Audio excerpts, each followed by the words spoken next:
Bapak Ibu dosen penguji tesis beserta Bapak Basu Swasta Darmasta selaku dosen pembimbing tesis saya. Semoga Bapak Ibu dalam keadaan sehat selalu. Saya Galista Utomo, mahasiswa UGM Kampus Jakarta Angkatan 39. Pada kesempatan kali ini saya akan mempresentasikan tesis saya yang berjudul Evaluasi Strategi Energi Baru Terbarukan pada PT PLN Persero. Pada kesempatan kali ini agenda pembahasan yang akan kita bahas adalah mengenai pertama pendahuluan, kedua landasan teori, ketiga metode penelitian, keempat hasil penelitian dan pembahasan, dan kelima adalah kesimpulan. Menurut Kementerian ESDM Indonesia memiliki potensi energi baru terbarukan yang cukup besar. Namun hingga saat ini pemanfaatannya masih rendah. Pemerintah Indonesia memberikan target bauran EBT pada tahun 2025 sebesar 23%. Berdasarkan data laporan tren pertumbuhan PLN 2020, renewable energy masih sebesar 12,55%. Sedangkan non-renewable sudah sebesar 87,45%. Dalam rangka mencapai target bauran EBT sebesar 23% pada tahun 2025, PLN menggunakan strategi transformasi green, yaitu implementasi RJP, EBT sampai dengan 2024, program Green Booster, dan program Large Scale Renewable. PLN tidak hanya membangun EBT baru, tetapi juga melakukan inovasi pemanfaatan EBT pada pembangkit yang sudah beroperasi, seperti meluncurkan program konversi PLTD ke pembangkit EBT dan menerapkan metode co-firing pembangkit batubara dengan biomas. Namun, dari data didapatkan hasil bahwa realisasi bauran EBT PLN masih jauh dari target. Rumusan masalah.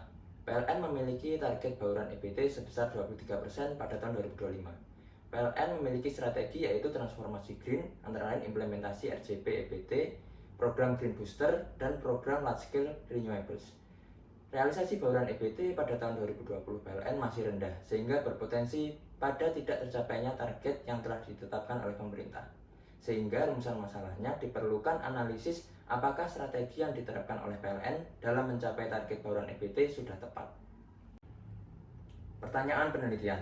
Yang pertama, apakah strategi dalam mencapai target bauran EBT yang ada masih layak untuk dilanjutkan atau perlu diberikan beberapa koreksi jika disesuaikan dengan kondisi lingkungan bisnis saat ini? Yang kedua, apabila strategi dalam mencapai target bauran EBT yang ada dinilai sudah tidak layak dengan kondisi lingkungan bisnis saat ini, maka strategi apa yang layak? Tujuan penelitian. Yang pertama, untuk mengevaluasi strategi dalam mencapai target bauran EBT dapat diketahui apakah strategi tersebut masih layak untuk dilanjutkan atau masih diperlukan koreksi jika disesuaikan dengan kondisi lingkungan bisnis saat ini. Yang kedua, untuk mengidentifikasi faktor internal dan eksternal apa saja yang sekiranya dapat mempengaruhi keberhasilan dalam mencapai target bauran EBT. Manfaat penelitian. Bagi PLN, diharapkan penelitian ini menjadi referensi sebagai bahan evaluasi bagi perusahaan atas keputusan yang diambil serta dampaknya pada perusahaan dalam mencapai target bauran EBT. Bagi kalangan akademis, diharapkan penelitian ini menjadi referensi pengembangan ilmu pengetahuan atas evaluasi strategi organisasi dalam mencapai target bauran EBT. Ruang lingkup penelitian. Yang pertama, pada perusahaan PT PLN Persero yang berfokus pada energi baru terbarukan. Yang kedua, berfokus pada cakupan penelitian mengenai evaluasi strategi energi baru terbarukan pada PT PLN Persero untuk mencapai target dan tujuan perusahaan. Landasan teori. Strategi perusahaan adalah pola keputusan yang menentukan tujuan perusahaan, menghasilkan kebijakan utama untuk mencapai tujuan, dan menentukan berbagai bisnis yang akan dikejar perusahaan. Strategi perusahaan menangani setiap masalah strategi yang dihadapi perusahaan. Strategi perusahaan adalah cara perusahaan menciptakan nilai melalui konfigurasi dan koordinasi aktivitas multipasarnya. Strategi perusahaan memberikan arahan dan bimbingan dalam hal tidak hanya apa yang harus dilakukan perusahaan, juga apa yang tidak boleh dilakukan. Manajemen strategi adalah seni dan pengetahuan dalam merumuskan, mengimplementasikan, serta mengevaluasi keputusan-keputusan lintas fungsional yang memungkinkan sebuah organisasi untuk mencapai tujuan. Proses manajemen strategis terdiri dari 3 tahapan, yaitu merumuskan strategi, mengimplementasikan strategi, dan mengevaluasi strategi. Evaluasi strategi adalah tahap terakhir dalam manajemen strategis. Evaluasi strategi sangat penting untuk kebaikan organisasi. Evaluasi strategi yang sesuai bisa menyadarkan manajemen akan masalah atau potensi masalah dalam situasi yang menjadi kritis. Evaluasi strategi meliputi 3 aktivitas pokok. Yang pertama, penyelidikan atas landasan yang mendasari strategi perusahaan. Yang kedua, pembandingan hasil yang diharapkan dengan hasil yang sebenarnya. Yang ketiga, pengambilan tindakan korektif untuk memastikan bahwa kinerja sesuai dengan rencana. Meninjau dasar strategi. Pada tahap meninjau dasar strategi perusahaan, faktor-faktor internal dan eksternal dapat menggunakan matriks IV yang diperoleh melalui proses audit internal, yaitu manajemen, pemasaran, keuangan, dan akuntansi, produk dan operasi, riset dan pengembangan, serta manajemen sistem informasi, dan mengembangkan matriks EV yang diperoleh dari proses audit eksternal, yaitu ekonomi, sosial budaya, demografi, lingkungan, politik, pemerintahan, hukum, dan teknologi. Mengukur kinerja organisasi adalah kegiatan membandingkan hasil yang diharapkan dengan hasil aktual, menyelidiki penyimpangan dari rencana, mengevaluasi kinerja individu, dan memeriksa kemajuan yang telah dicapai untuk mencapai tujuan yang telah dinyatakan, baik tujuan jangka panjang maupun tahunan. Biasanya digunakan dalam proses ini, kriteria untuk mengevaluasi strategi harus dapat diukur dan mudah diverifikasi. Mengambil tindakan korektif. Kegiatan evaluasi strategi terakhir adalah mengambil tindakan korektif, memerlukan perubahan untuk memposisikan ulang perusahaan secara kompetitif di masa depan. Tidak ada organisasi yang dapat menghindari perubahan, sehingga mengambil tindakan korektif diperlukan untuk menjaga organisasi di jalur menuju pencapaian tujuan yang akan ditetapkan. Metode penelitian. Yang pertama, desain penelitian. Jenis penelitian yang digunakan dalam penelitian ini adalah kualitatif deskriptif. Metode analisis data. Proses analisis data mulai dari reduksi data, penyajian data, dan menarik kesimpulan atau verifikasi data. Metode pengumpulan data. Yang pertama digunakan adalah data primer melalui wawancara dengan dua narasumber, yaitu Eksekutif Vice President EBT PLN dan kedua adalah Eksekutif Vice President PKT PLN. Dan kemudian mengambil data sekunder, laporan internal PLN, laporan kinerja ESDM, dan laporan kinerja lainnya. Analisis dan pembahasan. Meninjau dasar strategi. Dari hasil wawancara dan diskusi dengan narasumber didapatkan tabel matriks IV yang telah direvisi, yang terdapat kekuatan dan kelemahan.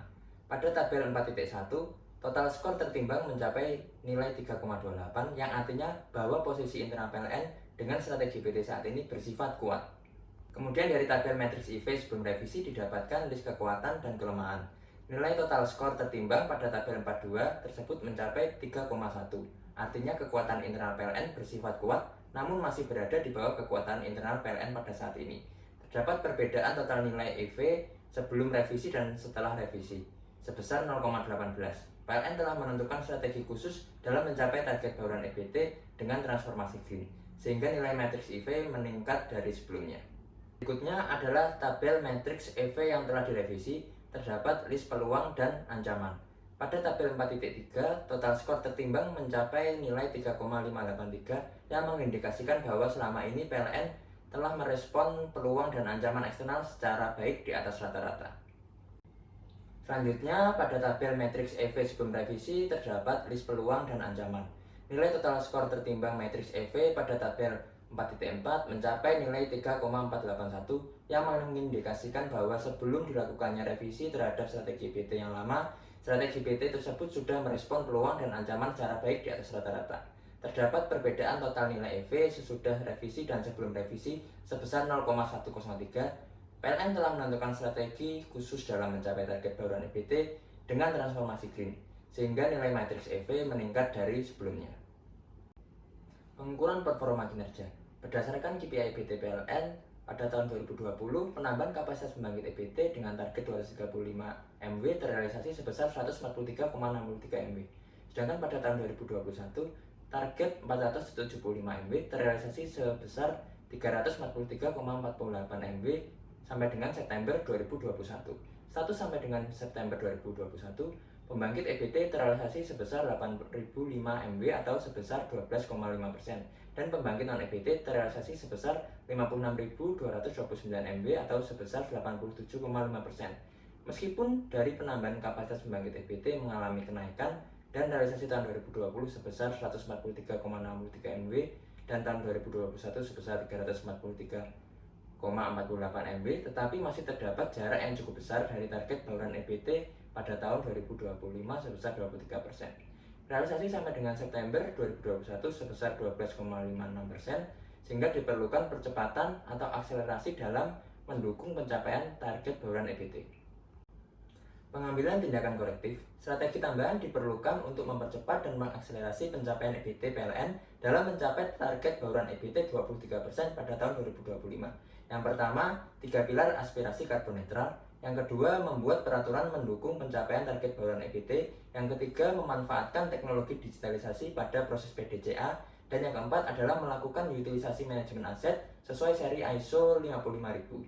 Dengan strategi EBT tambahan diharapkan dapat mempercepat PLN dalam mencapai target bauran EBT. Kesimpulan. Yang pertama, berdasarkan hasil perhitungan pada tabel matriks IV yang didasarkan pada strategi EBT menunjukkan adanya peningkatan nilai total skor tertimbang dari matriks EV sebelum dan sesudah dilakukannya revisi pada strategi EBT. Menunjukkan perubahan yang positif karena posisi internal PLN menjadi semakin kuat dalam mencapai target bauran EBT. Sehingga strategi EBT yang ada saat ini dinilai layak untuk diteruskan dan tidak perlu dilakukan tindak koreksi. Yang kedua, berdasarkan hasil perhitungan pada tabel matriks EV yang didasarkan pada strategi EBT menunjukkan adanya peningkatan nilai total skor tertimbang dari matriks EV sebelum dan sesudah dilakukannya revisi pada strategi EBT. Menunjukkan perubahan yang positif karena PLN semakin mampu memanfaatkan peluang dan menghindari ancaman eksternal dengan baik, sehingga tidak perlu diberikan tindak koreksi. Dan yang ketiga, berdasarkan hasil pembandingan pengukuran performa PLN antara saat dilangsungkannya strategi EBT sebelum dan sesudah revisi menunjukkan hasil yang positif karena saat ini diketahui bahwa pencapaian target bauran EBT mengalami peningkatan, dibuktikan dengan peningkatan kapasitas pembangkit EBT dari tahun 2020 ke tahun 2021 dengan menggunakan strategi EBT transformasi green. Yang keempat, faktor internal PLN dari strategi yang telah direvisi yang paling mempengaruhi keberhasilan dalam mencapai target bauran EBT yaitu menginvestasikan tenaga kerja, membangun hubungan harmonis, dan memberikan insentif untuk meningkatkan keterikatan tenaga kerja. Direksi berkomitmen dalam mencapai target bauran EBT 23% pada tahun 2025. Memiliki SDM yang berkompeten di setiap bidangnya, memiliki strategi pemasaran seperti REC, carbon credit, dan electrifying lifestyle. Memiliki pengalaman dalam produksi dan operasi, serta pemeliharaan pembangkit EBT, memiliki pusat penelitian dan pengembangan, dan Center of Excellence untuk pengembangan pembangkit EBT yang efisien dan andal. Dan yang kelima adalah faktor eksternal PLN dari strategi yang telah direvisi berupa peluang yang paling mempengaruhi keberhasilan PLN dalam mencapai target bauran EBT, yaitu mendapatkan dukungan pemerintah dalam pengembangan pembangkit EBT, perekonomian global mengarah ke ekonomi hijau, sehingga investasi dan pendanaan di bidang EBT menjadi prioritas. Pengembangan kawasan industri untuk mendorong penciptaan permintaan energi listrik EBT, perusahaan yang berkomitmen menggunakan energi baru terbarukan 100%, gaya hidup masyarakat terhadap dan mendukung energi baru terbarukan, program prioritas, rasio elektrifikasi, melistriki hingga pelosok desa atau daerah 3T, kemajuan teknologi untuk memperoleh keekonomian pembangkit EBT baseload dan menggantikan pembangkit fosil. Saran, yang pertama, PLN dapat menambah strategi EBT untuk mempercepat pencapaian target bauran EBT dengan strategi 3 pilar aspirasi karbon netral. Membuat peraturan yang mendukung pencapaian target bauran EBT, memanfaatkan teknologi digitalisasi pada proses PDCA, dan melakukan utilisasi manajemen aset sesuai ISO 55000. Dengan strategi EBT tambahan tersebut diharapkan dapat mengakselerasi PLN dalam mencapai target bauran EBT. Yang kedua, untuk penelitian selanjutnya dapat ditambahkan kondisi setelah terjadinya pandemi COVID-19 untuk melihat perbandingan kondisi setelah pandemi dengan strategi yang telah diimplementasikan pada saat pandemi, sehingga penelitian selanjutnya menjadi lebih lengkap. Kemudian yang ketiga, untuk penelitian selanjutnya, peneliti diharapkan untuk menambah jumlah narasumber sesuai kasus dan perusahaan penelitian. Dengan begitu, diharapkan dengan penambahan narasumber didapatkan data yang lebih lengkap dan akurat. Demikian presentasi tesis saya. Mohon maaf apabila ada kekurangan maupun kesalahan, baik dalam tutur kata maupun penyebutan. Akhir kata, saya ucapkan terima kasih banyak atas bimbingan Bapak Ibu. Salam sehat.